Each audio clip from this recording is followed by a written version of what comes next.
Hey, friends. Welcome to the Raising Boys and Girls podcast. I'm Sissy Goff. And I'm David Thomas, and we're so glad you joined us for this conversation. Let's dive in.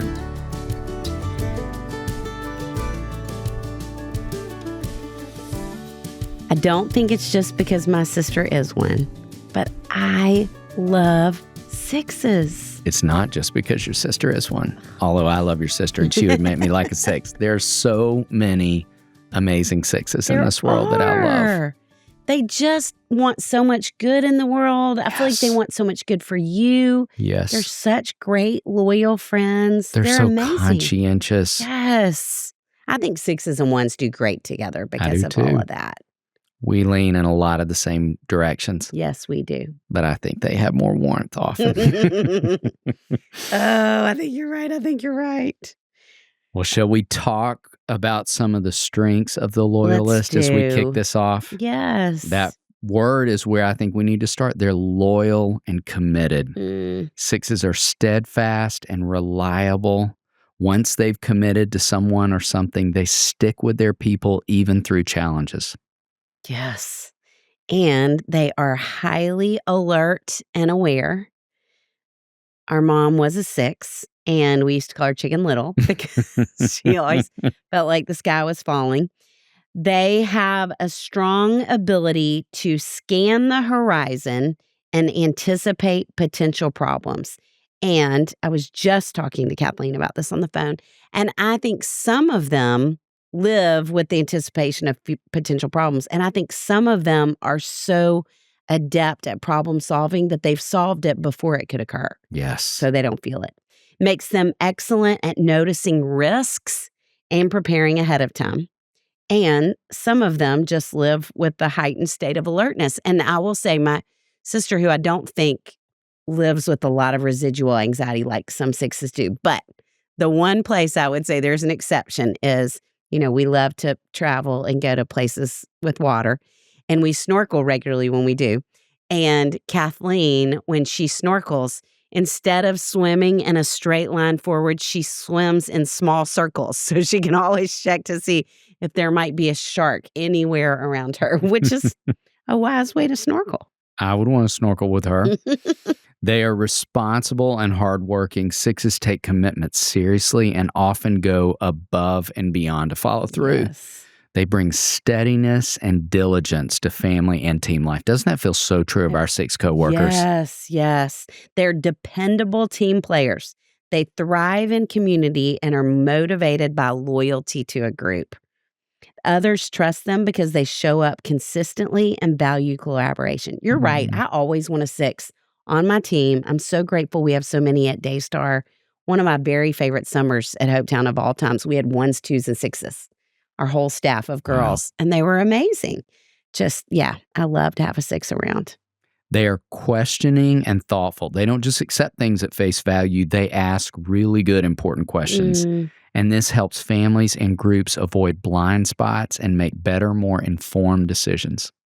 They are protective of others, which is a really sweet gift in relationship to a six. They're deeply concerned for the well-being of loved ones, and their protective instincts help children and family members feel safe and cared for. Let me tell you that one of my least favorite summers, we had somebody who, I'm not going to say what their number was, but they were mad at me a lot, and I was doing a lot of things wrong, and I was that summer recovering from surgery. And let me tell you how my sister handled that. She not only was really mad and strong, but she has not gotten back on that interns team for life. And I don't think she ever will, because she is so loyal and protective of me, which I'm very grateful for. Well, and I was thinking to you sharing that, we laugh together, not laugh at these folks. We laugh with them that every time we do safety drills or go over our safety protocols here at Daystar, our six colleagues will quarterback that process. One once said, I was born for this. As she, I think, form tackled an intruder during a drill one time. I felt so safe being in the room with her. Yes. So they are courageous in the face of fear. While sixes may wrestle with anxiety, they often act bravely in spite of it. True courage for them is feeling the fear and doing it anyway, which models resilience for others. I want 6 parents to really think about that last statement as you think about kids you love who struggle with fear. At their best, 6s are trustworthy, grounded, courageous, and devoted. They are people who create safety and belonging wherever they are. And I would add that I think they're delightful. I agree wholeheartedly. Okay, as we've done in every number, it is important that we talk about the struggle side of being a 6 too. So we're going to start with anxiety and worst case scenario thinking. 6s often spend a lot of time imagining what could go wrong. They may live in a constant state of what if, which creates stress for themselves and those around them. They also can live with a lot of indecisiveness and doubt. They second guess themselves, wavering between opinions, or they may heavily depend on others' reassurance before making a choice. And my experience with a lot of 6s is that they have a person. They have one person that's kind of their go-to that they ask questions of. And I think for some people, it feels like that's the only person they need to ask. And then some people want a committee that are 6s. Yes. There's a good broad range in the midst of that. We're going to explore that territory during our 6 stretch as well. A third struggle would be hypervigilance. They are scanning for danger, which can lead to hyper alertness and a lot of attention given to those what if scenarios. Children or loved ones may feel smothered by constant warnings or cautions. What are you chuckling about over there? I've never read a statement that was so true about my growth. That is the truth. If I sneezed in the next room, Mom was like, "Are you okay? Are you okay? Do you need anything?" Yes, that's so funny. Okay, also reactivity and suspicion. That 6s can be suspicious of authority or others' motives. And in stress, they can become defensive, reactive, or even confrontational. I heard someone say that 6s once, especially when it comes to authority, are either at their knees or at their throat. Wow. It's a fascinating way to describe the difference between phobic and counterphobic. Or that some swing back and forth. Yes. Or maybe it depends on the authority. Some authorities, anyway, fascinating. That's interesting language. There can be a procrastination due to fear. Fear of making the wrong move can cause them to delay action. They sometimes get so stuck in preparation mode that they can't figure out how to move forward. And some 6s can be dependent on reassurance. They may rely too heavily on others to feel secure. So I can't move forward till I have approval either of my one person or the whole committee, which can put a strain on relationships when loved ones feel pressure to constantly soothe their worries. Let's laugh together and say, we have a friend. We're not going to call this friend by name, but we have a friend who does a lot of polling the committee to that first idea, relying way too heavily, and will often ask our opinions on things and then do exactly what she wants. And we can feel it happening in real time. Like, she's listening, she's interested, but she's already decided. But it is like a necessary step in the process, isn't it? It is. And it's like she couldn't get to the decision unless she's gone through the process of hearing all the other options and then deciding hers the best one. Which is funny because I do think sometimes they look less reliant on themselves than they are. True. I think when I think about 3 female 6s pop into my mind immediately, and all 3 of them are really strong and really independent and really capable. But I don't think most of the time they're as aware of that as others around them are. But I think they know, truth be told, inside of themselves what they need to do. And the last struggle space can be self-doubt. 6s often question their own competence. They can underestimate themselves even when they are fully capable. So at their core, 6s want to feel safe and supported. When they're struggling, anxiety, doubt, and suspicion take the wheel. Or planning. There it is. But when grounded, they bring loyalty, courage, and steadiness to everyone around them. Yes. Okay, let's talk about strengths in 6 parents. And this is so fun to talk about because I think my sister is a rock star of a mom. And it's so fun to get to lean into some of her giftedness. She is a rock star of a mom. So first of all, they are protective and loyal. 6 parents are fiercely committed to their children's safety and well-being. I love that word, fiercely, because they are. Kids feel secure knowing their parent has their back no matter what. Amen. They are attentive and prepared. They are alert to details and potential risks, which helps them anticipate needs before they arise. This makes them excellent at creating stability and routines that help children thrive. And third, they are dependable and so supportive.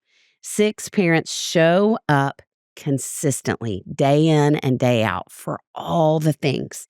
Their reliability helps children feel anchored and cared for, especially in uncertain times. All right, it's important that we talk about some struggles in 6 parents. First would be the anxiety and overworrying. So 6 parents may anticipate every possible danger or problem. You tell a great story of getting your very first car and what came along with that car. That's true. My parents were very gracious and bought me a car when I turned 16. And with it, my mom included a 2.5-foot rusted metal spike. I have no idea where she got it. I don't even know what it was. It was old. And she gave it to me so that if my car went off a bridge, I could shatter the window and swim out. Now, let me say that I grew up in Little Rock, Arkansas. There was one bridge big enough for my car to even make it a problem if it went off. But to that point, I don't remember a Christmas that I didn't have either mace or bear spray or a smaller tool to shatter a window in my stocking. I'm not exaggerating. Oh my goodness. I was thinking other children were getting candy canes in their stocking. You get first aid kits. We got those too. But that may be part of why Kathleen is not as fearful, doesn't live with that as even a counter move to our mom's outward preparedness, we'll say, more than anxiety. Okay. That is so good.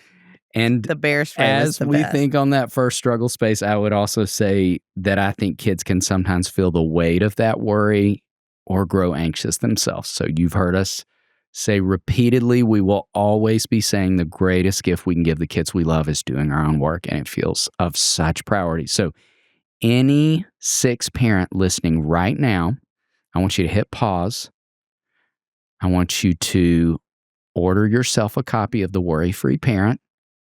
If you don't have it already, and if you do, I want you to get the workbook that goes along with that. That will be a next step of just continuing that great work that my dear friend Sissy Goff wrote about. All right, second place of struggle, indecisiveness and self-doubt. They may second guess parenting choices. Did I make the right call?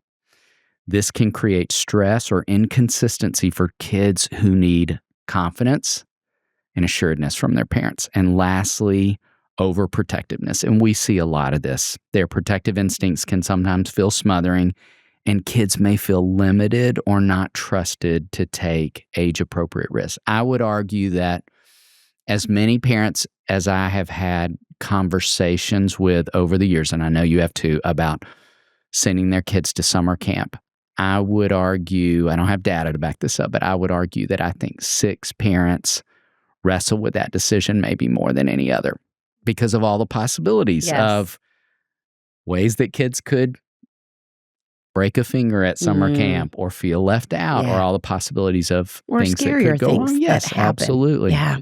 So let's talk about some growth opportunities for 6s. I believe one of the other things that can happen with 6s is out of anxiety and fear. I have seen 6s at times have trouble believing other people are on their team or think that people flip off their team really quickly, which is ironic to me when 6s are so on people's team. And so my growth would be to say, I want you to lean towards a sense of trust that the people in your life want your good just as much as you want it for others. And that the same is true for your child, because it may feel like your child gets off your team when they're an adolescent, especially. And so for you to think about, I would say if you're a 6, I just want you to think about, do you struggle with believing that people are as loyal to you as you are to them? And what would it look like to try to live with more trust in the people around you that they really are for you, even if there's something that feels like evidence that they're not, to trust the bigger picture of who they have been for a long time. That's so good. All right, can I give some grace for 6's? Please. 6's, in terms of a mantra, Sissy and I would love to challenge you to have a scripture in mind that you can speak back to yourself with consistency. We love 2 Timothy 1:7. God did not give me a spirit of fear. And here's the thing, as we're talking, fear is a part of your story. It's not the whole story. Fear is a default setting. It's not the complete picture of who you are as a human being. And so speaking that scripture back to yourself anchors you to the truth of who you are and how God made you. So I want you to think about memorizing that as your mantra. I love that idea. Let's talk about 3 things we want for every 6 parent. Number 1, we want you to learn to trust your gut, because in light of a committee, it is easy to trust other people more than yourself. And that doubt and fear of the worst can cause a loss of trust in yourself and other people. And so remember that God has given you what you need for your kids, and the place that He directs you most often is in your own gut rather than through other people. Now, that's not to say we don't ask questions, but I believe He speaks to us about ourselves most often inside of our own gut. And so listen and trust that voice inside of you. And I think one of my biggest prayers as a therapist is that my gut is in line with the Holy Spirit. And so let that be your prayer and learn to trust that. Secondly, we want to challenge you. You do this beautifully. Keep doing what you do well, is to model for the kids you love what it looks like to prioritize the common good. No number on the Enneagram is as invested in the common good as 6's are. And in a moment in our world where I think we are as divided as we've ever been, 6's, we need you. We need you more than ever, because your capacity for prioritizing the common good in a divided world is unique and desperately needed right now. So I want you to talk about practical ways you found your way to that as a parent. I want you to dream up practical ways you can be about that as a family, whether it's in books that you're reading together or service projects that you're committing to, all the different ways that you have an opportunity to connect kids to the common good. And lastly and simply, we would say to every 6 that we know to remember that you hold things together beautifully, including your family, in ways that you don't give yourself credit for. Trust that. Know that God has given you such rich gifts that we're so grateful that you do care about the common good, because we need them. All right. Let's talk about if you think you're raising a 6. Yes. 3 things we'd love for you to consider. First is to reassure their safety and security. 6 kids can be naturally anxious or overly cautious, so they need frequent reminders that they are safe and supported. Consistent routines, clear expectations, calm reassurance. I'll be here when you get home. I will be in the pickup line as soon as school is over. These statements that help kids feel grounded, and a practice that I have heard you recommend a lot to parents. Will you talk about friendship bracelets and how that could offer this? Yes. I think when kids are starting school, or if they're feeling anxious about school, when kids are going to summer camp, to your point earlier, when you're going on a trip, to make a friendship bracelet together. And you could even tie it into, I love the book, The Invisible String, that talks about how we're connected even when we're apart. And you could say to them, when you play with your friendship bracelet, I'll be playing with mine too. And so it feels like this automatic way they're connected. And then I love that having a bracelet that they can fiddle with is almost like a stress reliever at school. It's a good thing to keep them grounded. Okay, I'm going to talk about the second one, which is I want us to help build confidence in their own decisions, because often sixes of any age, but I think it starts early, that they look outside of themselves in decision making. They don't want to have to make the decision. And we want them to start now learning to trust their gut, that they know that they have the answers inside of them.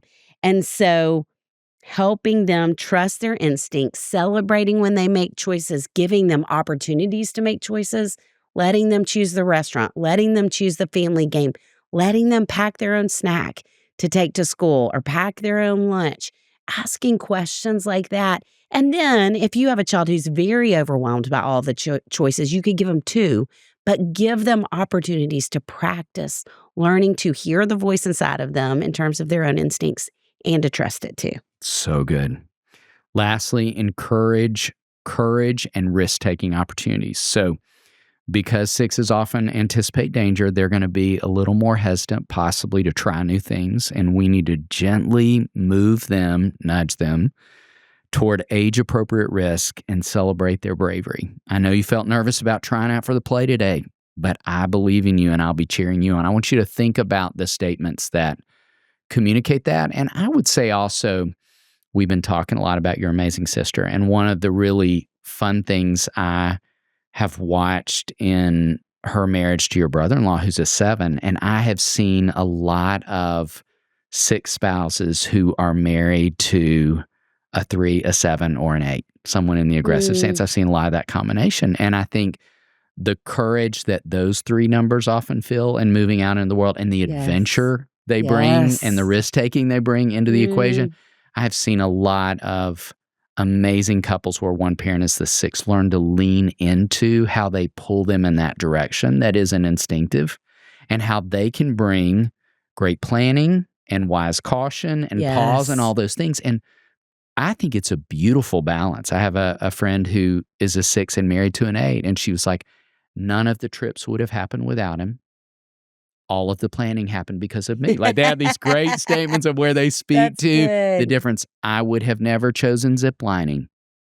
I found the best rate online. Like, all the different ways that they benefited each other in these experiences. So I want you to think about what that could look like in the context of your marriage. For any single parents who are listening, who are the friends that help you offer that to your kids? How could you bring up more of that in your own journey in solo parenting? And I want every kid, every one of you who thinks you might have a kid, and this is really not to tout our own books, but knowing that we're living in this age of anxiety, I want every preschool age, really early elementary and younger, to have read Lucy and Owen, both books that talk about courage in light of fear. And I want all elementary and middle school kids to have read Braver, Stronger, Smarter, and Strong and Smart. Braver, Stronger, Smarter for girls, Strong and Smart for boys. Older, middle, and high school girls to have read Brave, because all of those things speak to that. Yes. We want to keep doing everything we can to help you do your own work. We got more coming soon that I don't think, can we talk about it? It might be on Amazon, even if we can't. So you could Google our names on Amazon, and that which we can't talk about might appear. We're doing all we can to help. We are so grateful for you guys, cheering you on in all the ways. Yes. David, what a team we have that we get to call friends who help make this podcast possible. Chris Starrett, our engineer. Our management team at KCH. And we are thrilled to be a part of the That Sounds Fun network. Our music was created by the insanely talented Dave Haywood of Lady A. And if this podcast felt helpful to you, please consider subscribing, liking, sharing, all the things. We are grateful for you and cheering you on always.